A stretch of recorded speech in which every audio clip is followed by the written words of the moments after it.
Hello, my name is Kathy, and today I'll be continuing the course on music theory.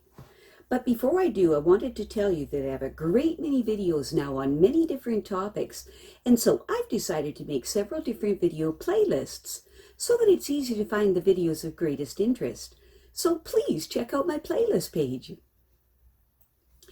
This course breaks up into three major parts. The first part is basic music theory. The second part is arranging music, and the third part is music composition. In this lesson, we will continue to learn about basic music theory. In each major scale, the notes are arranged in the same major scale patterns and build the same types of chords and have the same relationship with each other. So music that is in, for example, C major will not sound significantly different from music that is, say, in D major. But music that is in D minor will have a different quality because the notes in the minor scale follow a different pattern and so have different relationships with each other.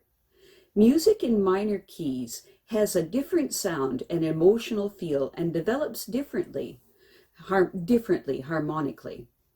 Music that is in a minor key is sometimes described as sounding more solemn, sad, mysterious, or ominous than music that is in a major key. There are two forms of minor keys that are in general use. The form depends on the endings of the scale, and these are the harmonic minor scale and the melodic minor scale. Each minor key shares a key signature with a major key. A minor key is called the relative minor of a major key that has the same key signature. Even though they have the same key signature, a minor key and its relative major sound very different. They have different tonal centers, and each will feature melodies, harmonies, and chord progressions built around their different tonal centers. In fact, certain strategic accidentals are very useful in helping establish a strong tonal center in a minor key. These useful accidentals are featured in the melodic minor and harmonic minor scale.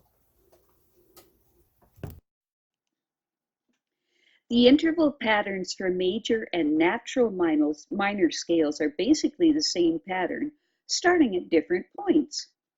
It is easy to predict where the relative minor of a major key can be found. Notice that the pattern for minor scales overlaps the pattern for major scales. In other words, they are the same pattern starting in a different place. The pattern for the minor scales starts a half step plus a whole step lower than the major scale pattern. For example, C minor has the same key signature as E flat major, since E flat is a minor third, or 3 half steps higher than C. When a major scale and a minor scale are so much alike, they are said to be related, and they use the same key signature. The accidental for the seventh note of the minor scale is not part of the key signature and must be added each time that the note occurs. The C major and C minor scales start on the same note, but have different key signatures. C minor and E flat major start on different notes, but they have the same key signature. C minor is the relative minor of E flat major.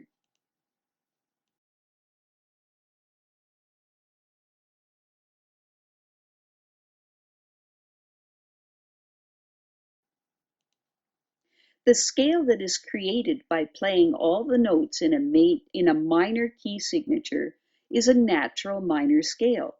To create a natural minor scale, start on the tonic note and go up the scale using the interval pattern whole step, half step, whole step, whole step, half step, whole step, whole step.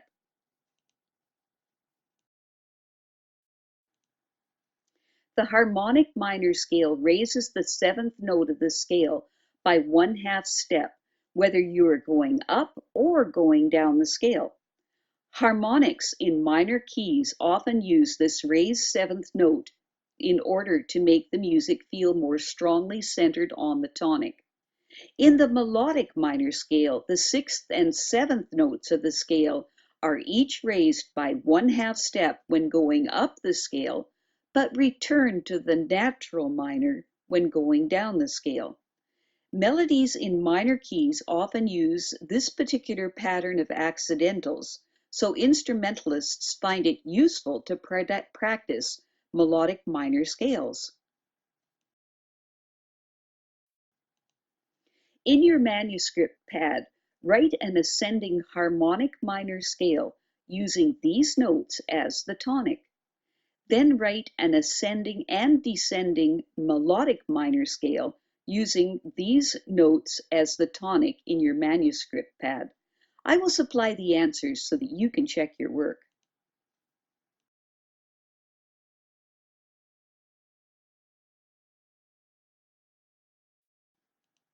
And here are the written scales from the previous exercise so that you can check your work.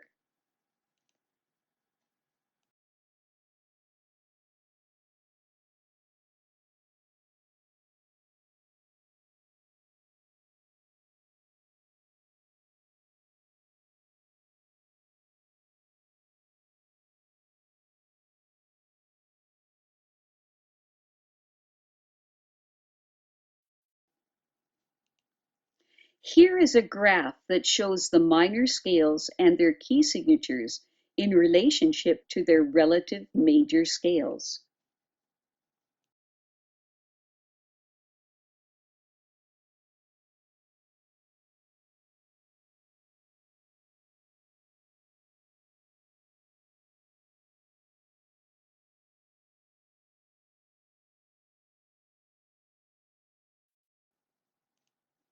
We will now learn about two new accidentals called the double sharp and the double flat.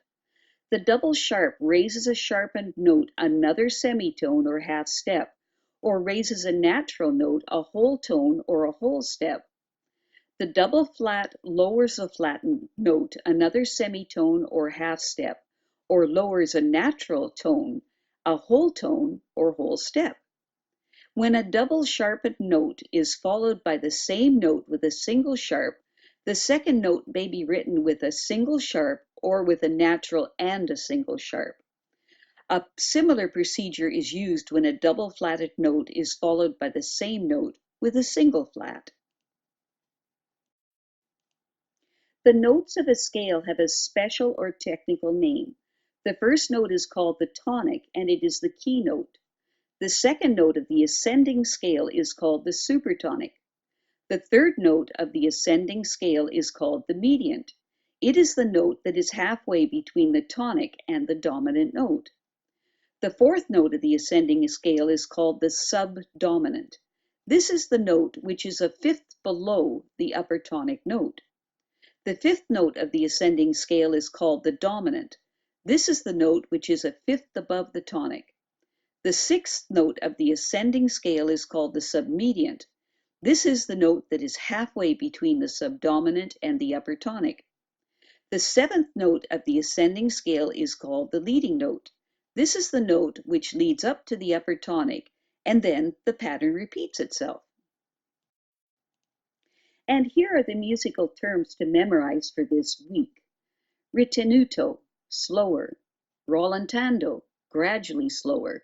Agitato, in an agitated manner. Con spirito, with spirit.